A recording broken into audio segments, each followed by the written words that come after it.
You're streaming CBS News Bay Area. A community rallying to save a program supporting Black students. How a former consultant says their work made all the difference. In the end, it is. It's about the kids. They're sad, they're scared, they're devastated. Plus, Bay Area students helping federal workers caught up in mass layoffs by the Trump administration. We shift the thinking from the engineer to something like, I want to make something that actually impacts the real world. We're going to talk to them about their new app for workers looking to transition to the private sector.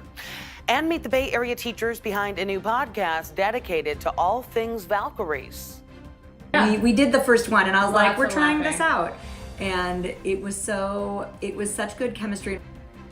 Thanks for joining us this Wednesday. I'm Ann Makovic. We're going to have those stories and lots more coming up right after our news headlines. The feds cracking down on California's policies for transgender athletes. The U.S. Education Department says an investigation found the state violated Title IX by letting transgender athletes compete in girls' sports. Now they have issued a warning to the state to adopt new rules in 10 days, or the case will be turned over to the Justice Department. In addition to prohibiting transgender athletes from competing, the new rules would require the state to issue formal apologies to female athletes.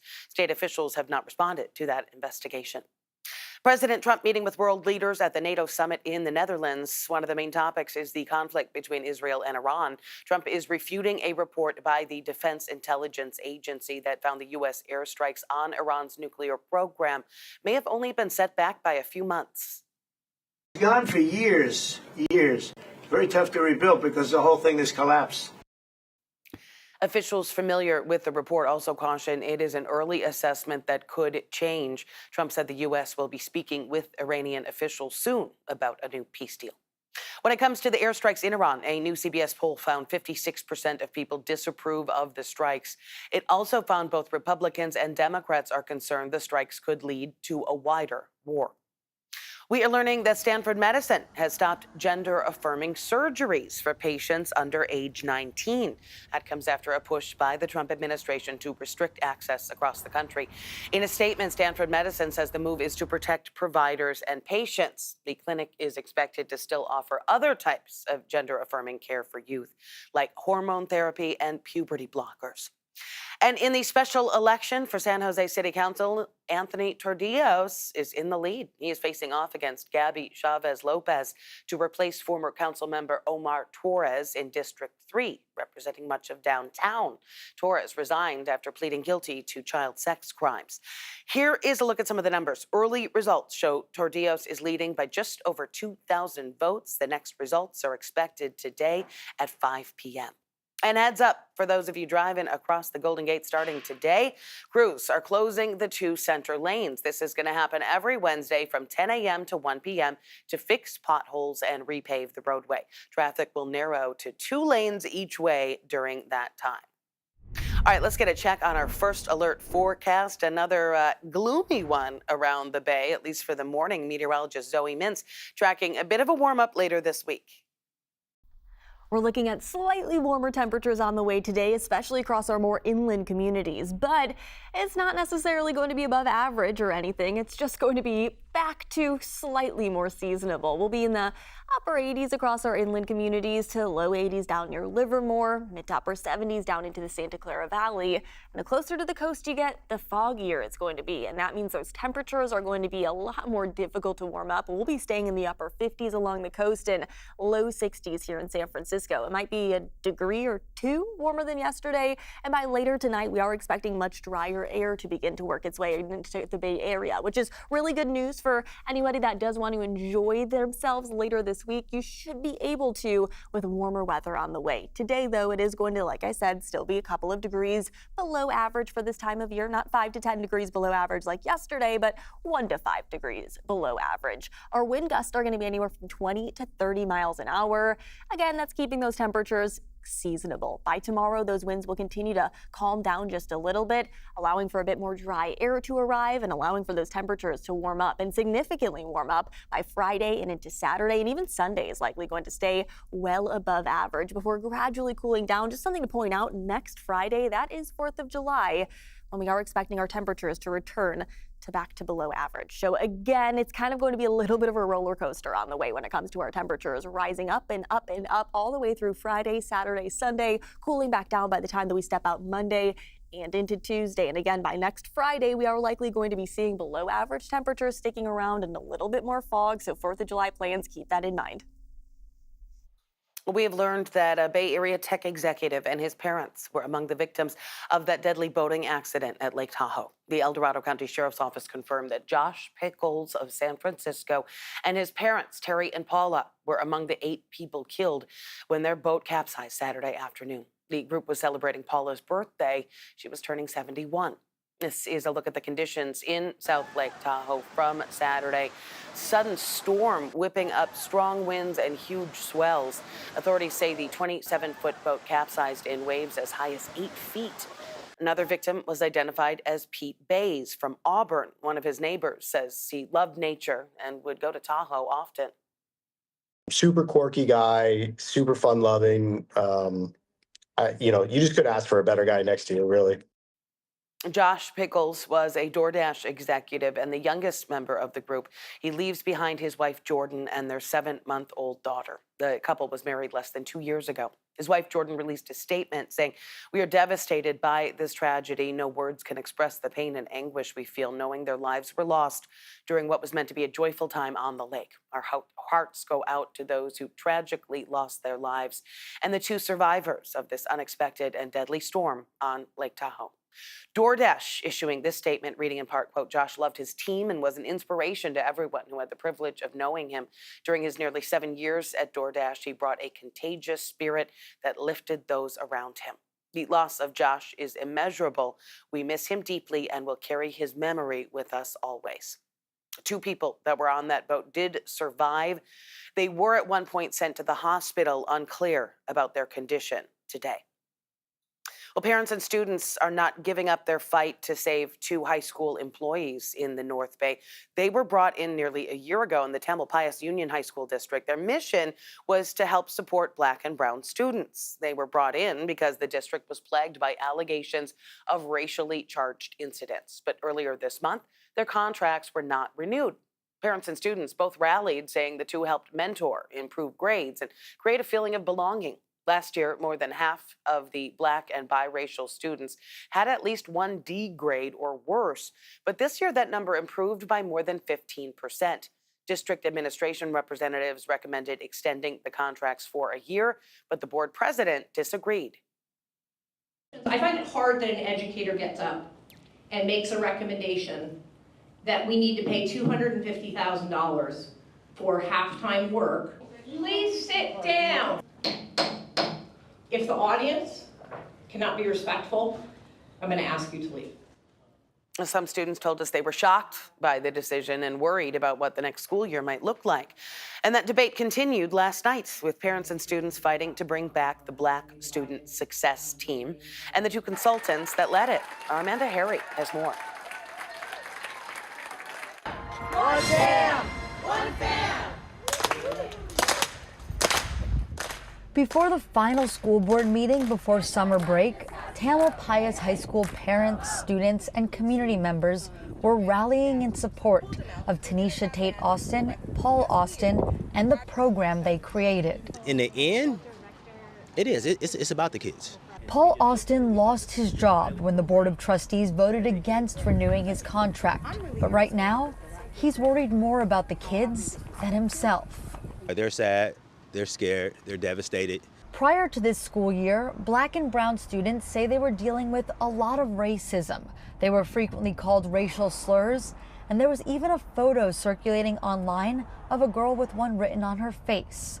Austin says that began to change with the addition of the Black Student Success Team. We've seen how culture is shifting, right? We know it can't happen overnight, and we're not just talking about culture just for our Black babies. We're talking about the entire culture at TAM. Because when you give folks to rise, you can rise everybody, right? No matter where you are, the tide rises. The group went into the school board meeting and maxed out the number of public commenters allowed to speak. Christine DeBerry has 2 children at TAM. They're half Black. She says they were in tears when the board voted against the contracts. Because you have caused real harm to my family and many of the families in this room by the hostility, the disrespect, the inability to communicate with us, and an unwillingness to problem solve with us on an issue that matters today for our kids. DeBerry and other parents offered to raise the $250,000 to keep the program going at no cost to the district, but the board was not willing to discuss it at the meeting. Superintendent Dr. Tara Topier tried to address the crowd. She's retiring at the end of the month and asked people to give her successor, Dr. Courtney Good, a chance to figure this out. I'm asking our community members who are passionate about this to work with Dr. Good in reimagining what the Black Student Success Support Team could become. Your insights, experiences, and ideas are Please afford Dr. Topier the opportunity to finish her comment. Public comment is over. If you cannot respect the rules, then you will need to leave the room. Dr. Topier chose not to continue her comments. Austin says they're still planning for next year, even without a contract. But as soon as August come back, yes, I plan to be right back here because it's also about accountability. I think they need to be held accountable for the actions that they're taking because they can be, they're harmful. Still ahead here on CBS News Bay Area, we're going to meet the talented Bay Area college students helping federal workers laid off by the Trump administration find new work. What inspired them to design a very specific app? At the time of February, I think around 6,000 people were laid off from federal jobs in 2 weeks. Plus, while some of you might be opposed to new construction near your home, one Bay Area neighborhood is feeling left out. Why they are begging for building. It was a little bittersweet because we would love to see more housing here in our neighborhood. And a dramatic boat rage incident on the Delta. We're going to hear from a witness who caught all of that on camera. It was insane. It was like out of a movie.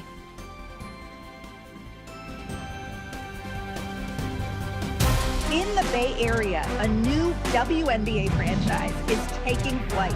Catch this first-in-a-lifetime inaugural season as the Golden State Valkyries play live on KPIX and Pix Plus.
warmer weather on the way today, but it's a cloudier start to our morning. That cloud is going to take a little bit longer to lift into this afternoon before even drier weather heads our way by Thursday and into Friday. That's going to allow for a bit warmer temperatures to arrive as well. We'll be back in the mid to lower 70s for areas around the bay, but it's our inland communities that are really going to feel the heat up later this week. We'll be seeing those high temperatures returning to the upper 80s to low 90s. Friday and Saturday are going to be the warmest days this week. Keep that in mind for any plans. The Trump administration scrambling to rehire key federal workers who were let go by the Department of Government Efficiency. Analysts say this reversal shows the administration lost too much expertise that would be difficult to replace over the next few years. But federal agencies say they are still working on their plans to trim the force to help improve the overall bottom line. These DOGE cuts led to hundreds of thousands of layoffs across the entire federal workforce, leaving a few students at San Jose State University wondering why there wasn't an app to help employees looking for work. Kevin Coe shows us how their idea came to life. It all started as a group project at San Jose State University, inspired by the headlines. At the time of February, I think around 6,000 people were laid off from federal jobs in 2 weeks. That headline led to a breakthrough for Siam, Khan, Dat, and Rashik, 4 software engineering students who were challenged by a professor to create an app with a specific quality. We shift the thinking from the engineer to something like, I want to make something that actually impact the real world. Shifting the thinking led to this, FedBridge, an app and website for federal workers looking for work. This is the resume uploader section, and we have 2 modes in this. Users upload a resume and get job recommendations based on skills and openings. Based on my profile. So why am I a good fit? Because I have good cloud experience, programming efficiency, and I have a relevant software engineering background.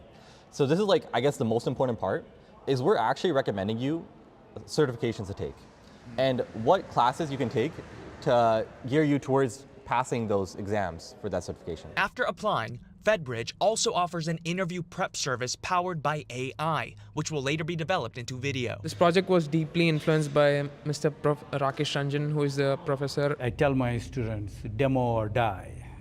It's my motto. You have an idea, you create something, you demo it, you validate your proof of concept, and that's how you learn. Adjunct Professor Rakesh Ranjan is usually at IBM, where he's a software engineering director. His family lineage includes 15 teachers, so it was natural for the San Jose State graduate to teach fellow Spartans not just industry knowledge, but personal growth. Some of these students might go work for large enterprises. Some of them can start their own business. Whatever they do, they will have empathy and a willingness to try to solve real life problems. They didn't want to build another Indeed.com. They wanted to match to a job that these people will succeed, taking their years of experience in a specific area. Decades-long federal workers who were unexpectedly laid off may not even realize the applicable skills they already have for the private sector. But thanks to 4 San Jose State students who thought outside their own boxes, bridging the gap makes more sense than ever. Well, many of the federal layoffs have been challenged in court. Last month in San Francisco, a federal judge paused widespread layoffs at 20 government agencies. An upset in the race to become New York's next mayor, Zohran Mamdani defeated former Governor Andrew Cuomo to become the Democratic nominee. The 33-year-old state assemblyman ran on a progressive platform. He's a Democratic socialist and would be the city's first Muslim and Indian American mayor if elected. He has vowed to implement policies that would improve the cost of living, like free buses and free childcare. Today, 8 months after launching this campaign, with the vision of a city that every New Yorker could afford, we have won. Current Mayor Eric Adams is running for re-election as an independent. Back here at home, San Francisco Mayor Daniel Lurie is pushing to bring taller buildings and thousands of new homes along some major transit lines and commercial corridors. Mayor Lurie presenting his so-called family upzoning plan to the Board of Supervisors. It's an idea he first unveiled back in April, but the city released this slightly updated version of the plan this month. It makes room for housing near transit schools, and jobs. And it does all of that while protecting tenants and maintaining the character of our neighborhoods. But if you take a closer look at the map, most of the city's eastern side, including Bernal Heights in District 9, is left out. Our Kara St. Cyr heard from a housing advocate that is from that neighborhood who said they want to be upzoned.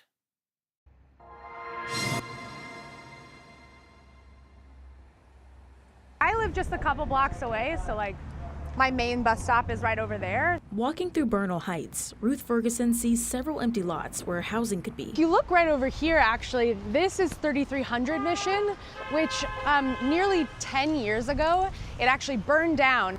And it took us nearly a decade to get back to a place now where this housing is being built. Ferguson is part of a group called D9 Neighbors for Housing. She and other group members were disappointed to see the Bernal Heights neighborhood left off Mayor Daniel Lurie's family zoning plan. It was a little bittersweet because we would love to see more housing here in our neighborhood. In April, the mayor introduced a new zoning map that allows more development across wide swaths of the city, especially on the west side. The plan increases height limits to include buildings as tall as 85 feet near public transit in some places.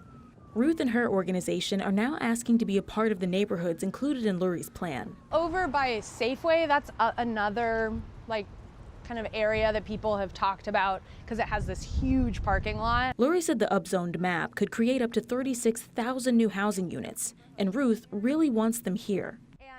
Wouldn't it be awesome if you could have a Safeway or, I don't know, maybe like a local grocery store on the bottom level and housing above it? Critics of the plan worry about more congestion and crime in these neighborhoods. I share those concerns. But Ruth and her organization feel it's worth a try. Zoning is not, it's not a cure-all, and it's also it's not the end, And so zoning is just taking one step forward and giving us the possibility of building real housing that real working people need. A group hoping to be included, potentially making a dent in the city's housing crisis. So the question, why wasn't Bernal Heights included in this upzoning plan? One of the qualifications was an environmental review, but the neighborhood was left out of that during the planning stages back in 2022. The upzoning plan must be adopted by January under the state's housing goals, so the city says at this point there's not enough time to complete that review. But it adds that there could be more opportunities in the future. Still ahead, the Golden State Valkyries hitting the court tonight, and 2 teachers trying to ramp up a fan base. We go behind the scenes of a new podcast dedicated to all things Valkyries. Let's carry that amazing energy and love and translate it into something where we can just help grow the community. Yeah.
this afternoon are going to be anywhere from 20 to 30 miles an hour, keeping those temperatures, especially along our coastal communities, a degree or two below average, while tomorrow things will begin to quiet down and temperatures will begin to gradually warm up through later this week as the fog begins to back down.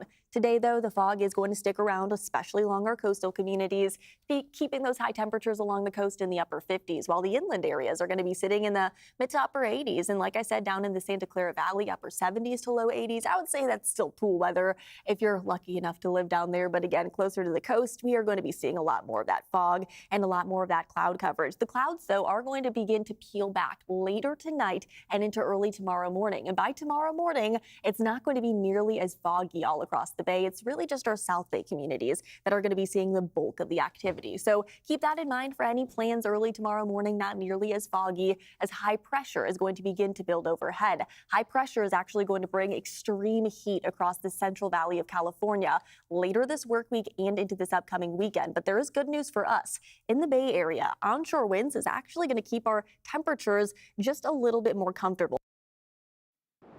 Tonight, the Golden State Valkyries returning to Chase Center to face the defending WNBA champions, the New York Liberty.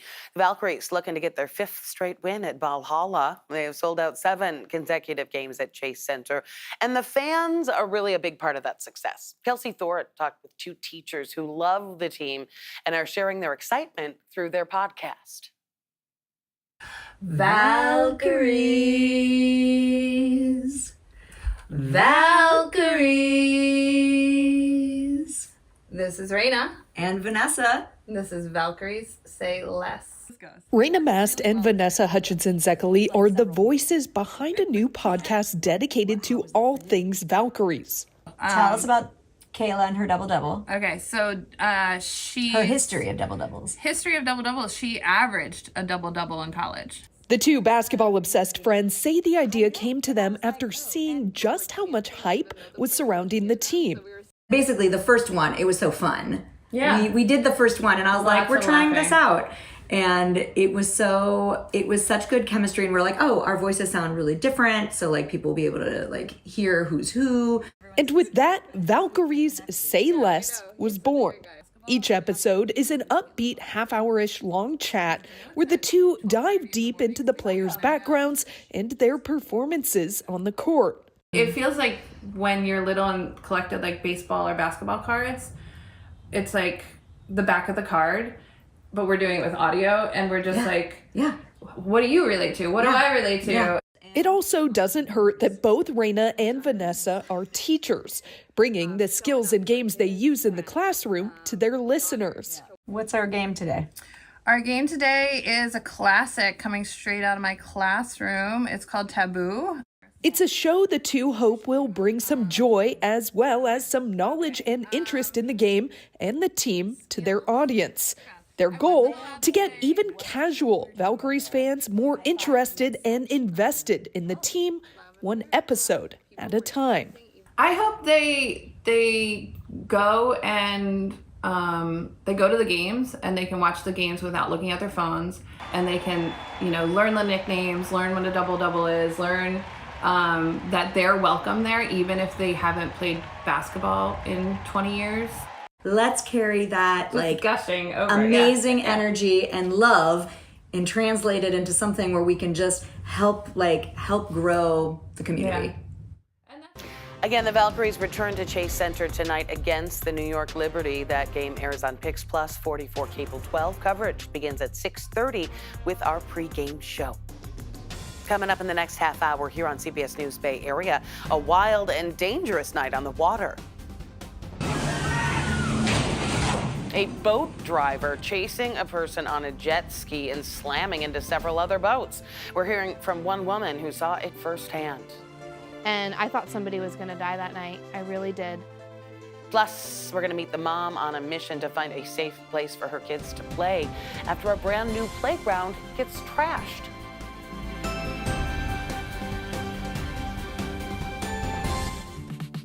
And we would love you to join us for our Pride special that is coming up Sunday on Pix Plus. We're going to highlight members of the LGBTQ community making a difference here in the Bay Area. All starts at 10 a.m. on Pix Plus. That is the same day as the San Francisco Pride Parade.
You're streaming CBS News Bay Area. Thanks for staying with us this Wednesday. I'm Ann Makovic. Here is another look at some of our news headlines. The Fed's cracking down on California's policies for transgender athletes.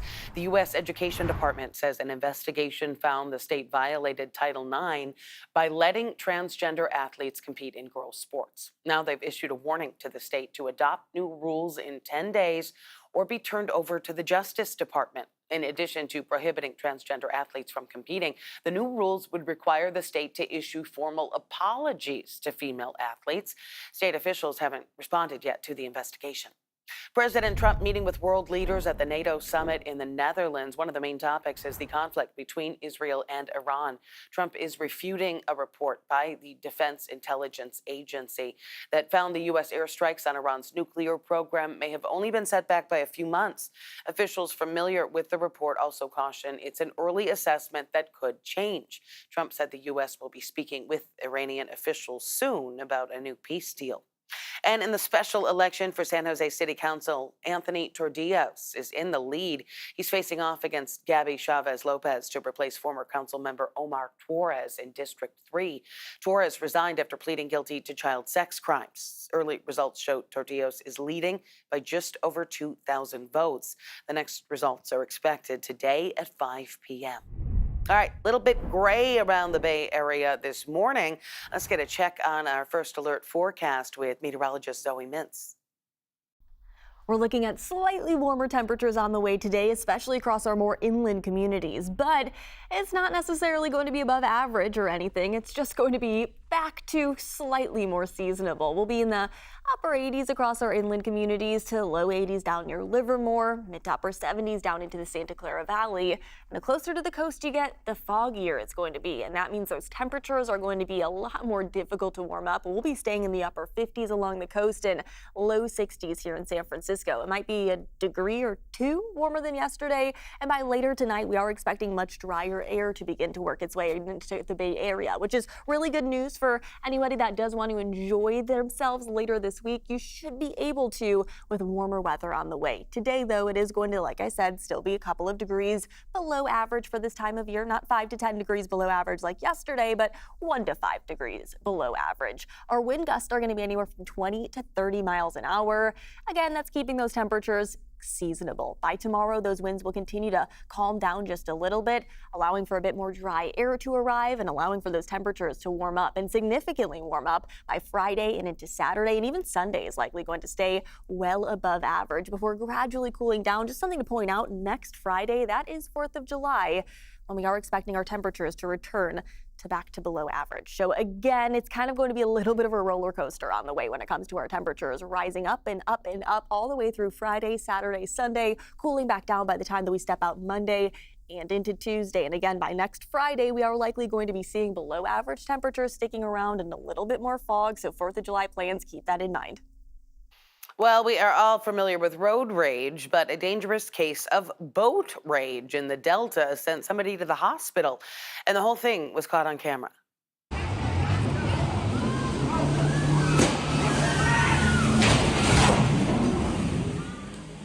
Bring this video over the weekend of a boat running over somebody on a jet ski and then slamming into some docked boats. This all happened Sunday night in Discovery Bay, a small Contra Costa County community on the edge of the Delta, where a lot of people have boats docked, sometimes even in their own backyards. Our Katie Nielsen spoke with neighbors who saw the dust-up that ended with that violent crash. This is where everything happened just before sunset on Sunday night, and a neighbor who actually lives right across the bay captured the entire thing on cell phone video. Take a look.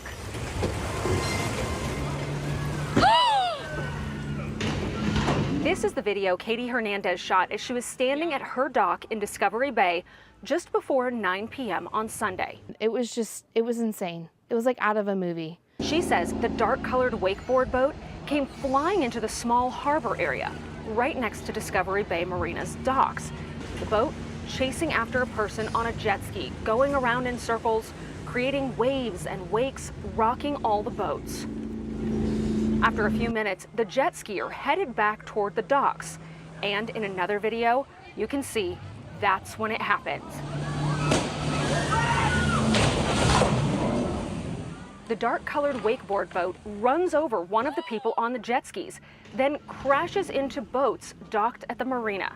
And in the boat driver's rush to turn around and leave, oh my God. the dark-colored boat hit another set of boats docked on the opposite side. The boat just sped off, full speed, out of here, hightailed it.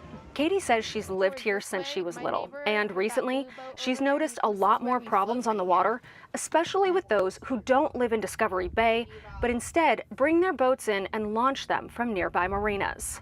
They want to go to Ski Beach and have fun, and it's just amateur hour, unfortunately, happens out here. It's just not safe. The Contra Costa County Fire Department said one person was taken to the hospital with minor injuries. Katie says she's amazed no one was seriously hurt. I literally thought that guy was gonna die. Now she's questioning whether people in Discovery Bay are safe in their own backyard, the area right off the end of their dock. I do want to have friends over and have them come float and barbecue, but it's like kind of uneasy now. Do I want to invite anybody over? It's terrible. The Contra Costa County Sheriff's Department says this is still an active investigation, but so far they have not made any arrests in the case. Now, as for the jet skier, friends of his say he's pretty shaken up and also banged up, but is expected to be okay. A tense confrontation on a downtown San Francisco street. Activists trying to stop a federal vehicle from leaving a downtown ICE office. This video captured yesterday shows the crowd taunting federal agents and getting physical along Sansom Street. Agents cleared a path and the federal vehicle eventually drove away. Activists tell us they are monitoring ICE agent activity at the Concord and San Francisco immigration courts. We do not have any official information on whether ICE ended up making any arrests. We've reached out to ICE for a response and have not heard anything back. Internal government data obtained by CBS News reveals ICE is holding a record 59,000 detainees in facilities across the country. That's more than what they have room for, with facilities at over 140% capacity. The data shows almost half of the people detained do not have a criminal record, and less than a third have been convicted of any crimes. A brand new park for kids in Fairfield opened just last month after years of renovations, but neighbors say it only took weeks for Allen Witt Community Park to get trashed. Reporter Ashley Sharp talked with a mom who says there is so much garbage, the park is practically unusable. People have no shame, and it's too bad. It's too bad. Tables of food left behind, trash cans overflowing, and a park unfit for kids to play in. Because there's alcohol bottles that are fully are just right there. That's unacceptable. Multiple times within the past month, this is how neighbor Sarah Cisneros tells me she's found the brand new playground at Allen Witt Park. Just trash all around, and it just sucks that everybody in the community, as soon as everyone saw that this was getting built up, we all said this is not going to last. Last month, I took you to the park when the city of Fairfield held a grand opening, showing off its brand new playground, inclusive to kids of all abilities. Hundreds of families showed up, excited for the new neighborhood addition. It's way better than other parks I've been to. I remember when Allen Witt wasn't a really desirable place. So it's really fun and exciting to have a new playground for my son. But within only days of the opening, Cisneros says the park started to be left worse and worse. Now, she doesn't want to take her kids back. Because I don't want my kids, running around in trash. If I don't let them do this in my own house, why would I want them to be out in the public roaming around in trash? And it sucks because all they're going to say is, why don't we go to this park? Asking the city to step in, either by adding more cameras, more trash cans, or more patrols by park maintenance to try to catch those trashing the park in the act. And we did reach out to the city of Fairfield and have not heard back yet. Sarah says that if the city does not act, she wants to go to the park herself and try to clean up so children can continue to play there. Coming up next, he is a baseball superstar both here and abroad. And now the San Francisco Giants are cashing in. Take a look at the marketing machine behind Jung-Hoo Lee. We're just excited that we have an amazing player that allows us to really go into the Korean market with confidence. In the Bay Area, a new WNBA franchise is taking flight. Catch this first-in-a-lifetime inaugural season as the Golden State Valkyries play live on KPIX and Pix Plus.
Got slightly warmer weather on the way today, but it's a cloudier start to our morning. That cloud is going to take a little bit longer to lift into this afternoon before even drier weather heads our way by Thursday and into Friday. That's going to allow for a bit warmer temperatures to arrive as well. We'll be back in the mid to lower 70s for areas around the bay, but it's our inland communities that are really going to feel the heat up later this week. We'll be seeing those high temperatures returning to the upper 80s to low 90s. Friday and Saturday are going to be the warmest days this week. Keep that in mind for any plans. The San Francisco Giants taking on the Miami Marlins tonight in Game 2 of their series. Last night, the Giants lost Game 1 at Oracle Park 4-2. But one player that could lead the team back to victory is none other than South Korean center fielder Jung-Hoo Lee. He's quickly become a fan favorite, and he is in his second season in San Francisco. Lee's 6-year, $113 million deal with the Giants is the most ever for a Korean position player. He's become a major piece of the franchise's efforts to expand the brand here and overseas. Our Kenny Choi explores Lee's economic impact.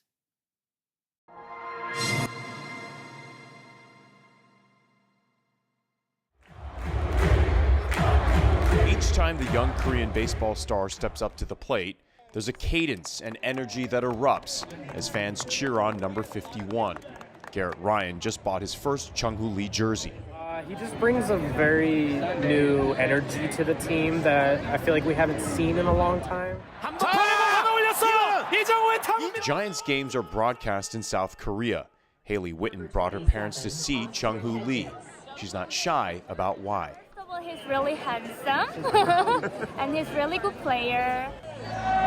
His popularity is translating to revenue for the team. Lee's jersey is selling at a rate 6 times greater than the next most popular player. The Giants have also inked major advertising deals with Korean companies like Hanwha Insurance and say they're continuing to pursue other partnerships. Rachel Halt is the Giants' chief marketing officer. Over the last few years, MLB has been very focused on bringing the game of baseball internationally, and we're just excited that we have an amazing player that allows us to really go into the Korean market with confidence. Besides multiple promotional giveaways this season, including Jung-Hoo Crew shirts and other wearables, Halt and her marketing team are aggressively highlighting Lee on social.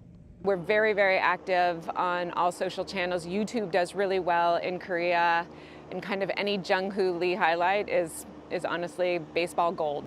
Halt says the Korean market for the Giants is an important one. Michael Goldman is a professor of sports management at the University of San Francisco. I think teams recognize that when they're able to attract superstars and develop superstars that come from specific places, they're able to unlock additional fandom and therefore additional customers from those places. Look no further than Shohei Ohtani.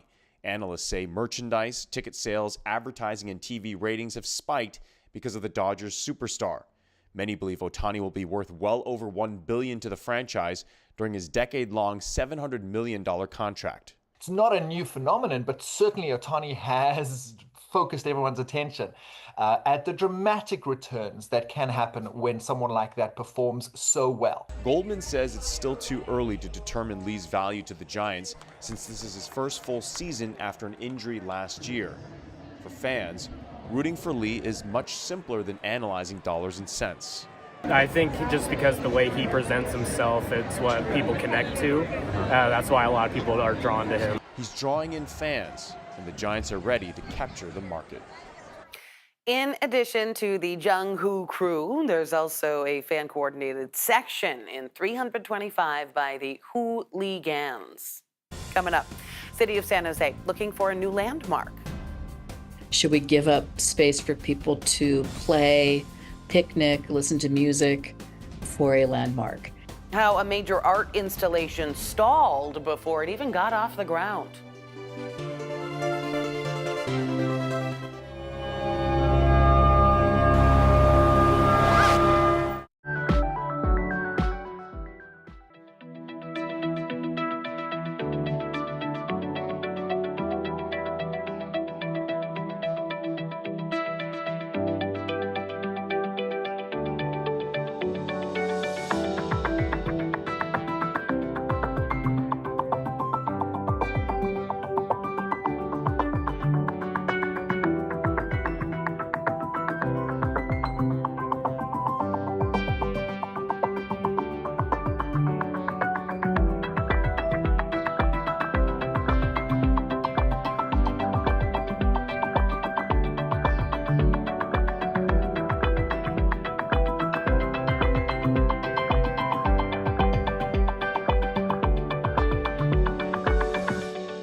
When you think of San Jose, does any certain landmark come to mind? Well, back in 2021, plans were announced to build a huge artistic structure that would rank with the Eiffel Tower or the Golden Gate Bridge.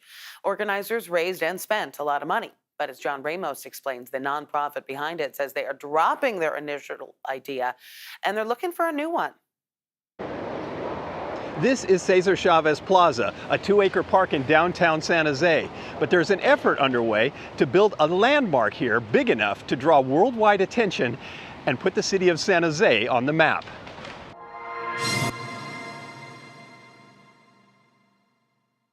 A nonprofit group called Urban Confluence of Silicon Valley is not afraid to dream big for San Jose. If you travel around the world, you'll see that great cities have iconic structures in them. Great cities do great things. They do big things. This was their big thing. It was called Breeze of Innovation, a 200-foot tower of swaying lighted rods. It was planned to go here at the Arena Green, a park next to the SAP Center. They raised more than $3 million in donations, and eventually the location was changed to Cesar Chavez Plaza. But now, 4 years later, the money's gone, and San Jose still doesn't have the landmark that Urban Confluence said it desperately needs. Debbie DeGudis runs the annual Christmas in the Park event at the plaza. When you heard that this was going to be the new location for the then proposal, Breeze of Innovation, what was your first reaction? I took a deep breath, and I was very thankful that change takes a long time. We were concerned about logistics, of course, and what it would really look like, but we also knew that the final product might look different than what was proposed. Breeze of Innovation was designed as an homage to San Jose's last iconic structure. In 1881, when the electric light bulb was new, San Jose erected an illuminated 237-foot tower that became a sensation.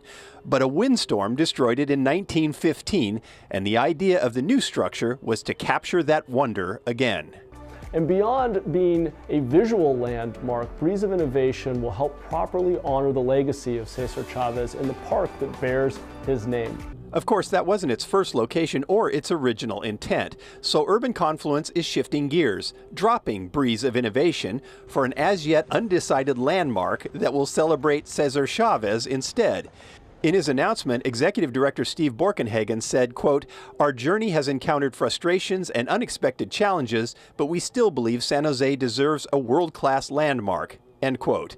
But for DeGudis, the question is this the right place to put it? Should we give up real estate for a landmark?